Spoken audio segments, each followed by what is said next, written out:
Հաջորդը Վահե Մակարյան։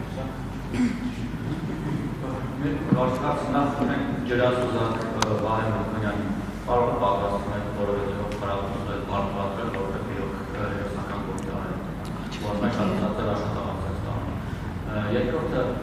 Պուտինը այդպես էլ շնորհավորեց, թե սերից 17 որոշման համեցությունների սահմանափակումներն էլ արտահանման շարունակում ունենալու պրոբլեմներ ստեղծել, սա դες մտահոգում է, թե ոչ երկու մասով է։ Եվ Տարոկյան և մյուսների բիզնեսները արարել քաղաքականները անքրով հատելով, որն էլ Շանգրիլան մյուսները, դուք գնահատել եք այդ վնասը ինչքան է դիզելու մեր տնտեսության վրա, որովհետև պատմություն գծիկ կրկոտ երանգ կա, փորձեմ նարմես կողեք տեղափոխել։ Ուրեմն տեսեք, ձեր աջակիցները ինձ ասում են Ներոպե երրորդ հարցը ինչի մասն էր։ Ծառուկյան ջրասուզը Ծառուկյանը և Պուտինի հետ շնորհավորանք առաջին և հիմա չորրորդը։ Չորրորդը մի քիչ Ձեր աջակիցները ասում որ ես իրավունք չունեմ, ինչ-որ գնացի նախորդ նիստից հետո գնացի Ստամբուլ, Թուրքիա, մեր բավարի եկիրս տեսնեմ ինչ կա իմ սովից մասից նայեմ, գա, գնացի եկա, ինձ քննադատում ասում եմ ինչ ես գնացել Ստամբուլ եկիրս, մեր վարչապետին հետ հարց չտաս։ Ինչու, որովհետև ես այդտեղ նավի վրա փորձել եմ ժամանակ անցկացնել, այդտեղ շոու ծրագիր էր, մի մեր կապարոյի հավաքանի կրկոտ էր պարոյին։ Ձեր ելույթը չի անցնի, մոտեցավ այդ հրապարակը պրոֆեսորը։ Եկավ, պարեց, մարտվեցի գնաց։ Հիմա դեռ աջակիցները ընդունում մարդիկ, որոնք որ ըստեղեկությունները ասում են մարմնավաճառությամբ են զբաղվել Թուրքիայում, եկել այստեղ բլոգերություն են անում, իսկ քննադատն է բարոյական դասեր տալիս, թե այ դու որ գնացել դու գնացել ես այնտեղ Ստամբուլում վարչացել ես, եկել ես իրավունք ես մեր վարչապետին հարցնում։ Երևի ներողել որ ոչ թե ես եմ ներկացել Պարիզ կողմը, այլ հակառակը երևի դրանց են, որովհետև Թուրքիայում են ներկացել, տեսնեմ կողմը։ Հիմա ստացվում որ ես ձեզ ասում Թուրքիայի հետ եւ կամ դուք դարձեք Թուրքիայի խորհրդանիշը ըստ ձեր աջակիցների։ Հիմա նա հասկանանք այդ թուրքական հարաբերությունները դուք այսպես եք պատկերացնում, որ մարդիկ գնան Ստամբուլ տուրիստականություն պետք է հարցակեն այդ մարդուն, ասեն ինչ ես գնացել։ Կամ այսինքն եթե այստեղ հարցեր չպետք է գնան Թուրքիա, իսկ եթե գնացել են Ստամբուլ, պիտի կամ այստեղ հարց չտան, այդ սինխրոնիզացիա ձեր Թուրքիայի միջև, որ Անկեղծ ասած ձեր տրամաբանությունից ես պատճառահետևանքային կապը չհասկացա, թե ինչ կապ ուներ, որ ես Թուրքիայի կամ ինչ։ Ես չեմ հասկացել, Դե փաստ կա ակնհայտորեն, որ դուք հիմա ինձ հարց տվեցիք, չէ՞, հետևաբար ինչ։ Ինչ որ եւ եթե ամեն շաբաթ ռիսկի եք դիմում, ուրեմն ռիսկ չկա։ Այսինքն ռիսկի դիմում են այն ժամանակ, երբ որ տենց մի անգամ, այսինքն հիմա դուք մեկ ասեք ամեն շաբաթ ձեր ռիսկով գալիս եք ստեղ, հա, եկեք մի քիչ։ Ես չեմ կիսում նման տեսակետները, մանավանդ ոչ միայն ձեր դեպքով, այլ հազարավոր քաղաքացիներ գնում են Թուրքիա տուրիստական այցերով եւ Թուրքիայից էլ գալիս են միջալուց Հայաստան։ Մենք պատրաստվում ենք բաց սահման ունենանք, մենք պետքա սովորենք, որ մենք պետքա գնանք, իրանք էլ պետքա գան։ Դա էլի եմ ասում, այդ ամեն ինչը իրականում իներցիոն պրոցեսների արդյունք է, այդ իներցիոն պրոցեսները մեզ բոլորիս հատուկ է, որովհետև մենք էլի եմ ասում, մի տնից չենք, բայց մի երկրից ենք եւ բազմաթիվ հարցեր մենք ընկալում ենք նույն կերպ։ Եվ Հայաստանում ինչալուց դուք չեք նկատել, այս հարցոպատասխանում էլ է շատ տարածված, քաղաքական դաշտում էլ շատ տարածված, Թուրքիա, Ադրբեջան, այդ գործոնները օգտագործել մարդկանց դեմ։ Իբր որ ինչ-որ մի բան ուզում են նեգատիվացնեն, այ գնացել է ինչ-որ մեկը Թուրքիա, այ ինչ-որ մեկը, չգիտեմ, բան թուրքական անձեռոցիկա օգտագործում եւ այլն եւ դա եթե մենակ մերոնց մեջ լիներ խնդիրը, ես շատ արագ այդ խնդիրը կլուզեմ։ Խնդիրը դա համընդհանուր է, չեք նկատել այդ երևույթը։ Դուք էլ չեք ասում, դուք էլ ձեր հարցի մեջ էլի այդ փորձեցիք կապ չուներ չնայած, բայց էլի փորձեցիք բերել, ասել, որ ես դարձել եմ Թուրքիայից, ինչ կապ ուներ դա, ձեր ասածից ոչ մի, բայց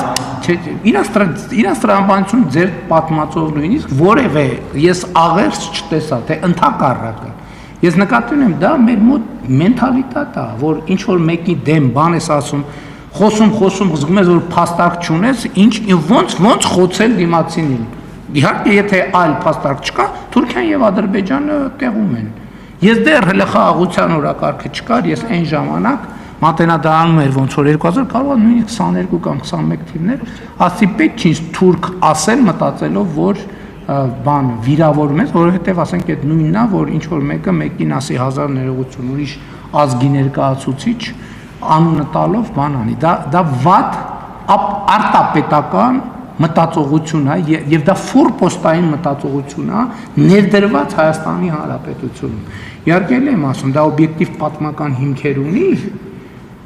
բայց նաև մենք պետք է հասկանանք, որ մենք պետություն ենք եւ մենք պետք է դրջանանք։ Ես պաշտպանում եմ ձեզ Թուրքիայել, Ռուսաստանել, Եվրոպայել եւ ոչ միայն ձեր գնալու իրավունքը։ Հարգելիս ես կառապան չեմ, որ ինչ որ մեկին սանձեմ։ Մարդիկ արտահայտվելու իրավունք ունեն նույն կերպ, ինչպես դուք։ Եթե ամեն մեկս ինձնից սկսած մեր խոսքին վերաբերվենք նույնպիսի քննադատությամբ, ինչպես ուրիշների խոսքին ենք վերաբերվում, բոլոր ամեն մեկս մեզ սանձենք, ոչ մեկին սանձելու կարիք չի լինի։ 100% համոզվեք։ Ձեր ինձնից սկսած մնացածով վերջացրած։ Բայց երբ որ անընդհատ այդ մանր ծակոցները դառնում են գործունեության հիմնական ձև, դա բնականաբար իր հետ վերում է այդ երևույթներին։ Ձեր նշած անձի բիզնեսների հետ կապված, ուրեմն չկա մի process, որը սկսել է ընտրությունից առաջ, ընտրությունից հետո։ Ամեն ինչ շատ վաղուց process-ներ են, որոնք բոլոր հնարավոր ձևերով, արհեստական ձևերով խոչընդոտվել են, եւ ես Հայաստանի քաղաքացիների առաջ ստանձնել եմ պարտավորություններ, այդ պարտավորությունները պետք է կատարվի։ Ես մարդկանց ասել եմ, որ էսա տեղի ունենալու, էսա մի քիչ կրկոտ եմ ասել, մի քիչ ոչ գրական բառապաշարով եմ ասել, բայց դրանից բովանդակությունը չի փոխվում։ Դա իրականացվելու է։ Հիմա ում դա դուր կգա, ում դուր չգա, դա իրականացվելու է։ Ընտրությունների ժամանակ ստանձնած պարտավորությունները ո՞նց ընտրություն, հա? Այդ process-ները նույն ճոպանով հետ կապված process-ները 8 տարի առաջ սկսվել են։ Ուղղակի ամեն անգամ արհեստական խոչընդոտներով հետաձգվել են, նոր եկե հասել, այդ թվում օրենսդրական բացերի պատճառով։ Ես հիշում եմ ճոպանուղու հետ կապված process սկսել այն ժամանակ, երբ որ Ռոմանոս Պետրոսյանը եղել է Կոտայքի մարզպետ։ Ինքն է առաջին անգամ ինձ բերել, որ սենց հարց կա։ Եվ այդ պահից սկսած դրա շուրջ process-ները ոչ մի րոպե չեն դադարել, ոչ մի րոպե։ Պարզապես անընդհատ արհեստական եւ խոչընդոտներ եւ նաեւ օրենսդրական բացեր։ Հիմա այդ բացերը կարգավորվում։ Պարոն Մակարյան, գործընկերները սպասում են։ Չհամընկան։ Process-ները իրենց բնականոն ճանապարհով գնում են։ Ինչ վերաբերում է ԵԱՏՄ-ին, ես արդեն պատասխանեցի, չեմ կարող չմտահոգվել։ Բայց ես կարծում եմ, որ ինչքան ես եմ մտահոգված, ԵԱՏՄ-ի մյուս գործընկերներն էլ պետք է մտահոգված լինեն։ Հիմա ասենք ԵԱՏՄ-ի մյուս անդամ երկրները Հայաստանի սպորտից մտահոգված չեն, 100% համոզված եղեք, որ մտահոգված են, որովհետև բոլորը հասկանում են, որ նույնը կարող տեղի ունենա իրենց հետ։ Սա եթե մենք հիմա արագ չկարգավորենք, սա ԵԱՏՄ-ի քայքայումը դարձնելու անխուսափելի։ Ուղղակի անխոս, ոչ թե Հայաստանի մասին չի խոսքը։ Ես ասել եմ, մենք ԵԱՏՄ-ից դուրս գալու խնդիր մեր առաջ չենք դրել։ Պարզապես եթե այս հարցերը չկարգավորվեն, ԵԱՏՄ-ի քայքայումը դառնալու անխուսափելի։ Ասեցի արդեն։ Ասեցի։ Եվ հաջորդ հարցը ջրասուզակի հետ կապված, իհարկե շատ ցավալի եւ դրամատիկ իրադարձություններ են, համոզված եմ ներքին գործերի նախարարը աշխատանքի գնահատականի վերաբերյալ զեկույցով հանդես կգա եւ մենք որոշում կայացնենք։ Շնորհակալություն Հանրային ռադիո։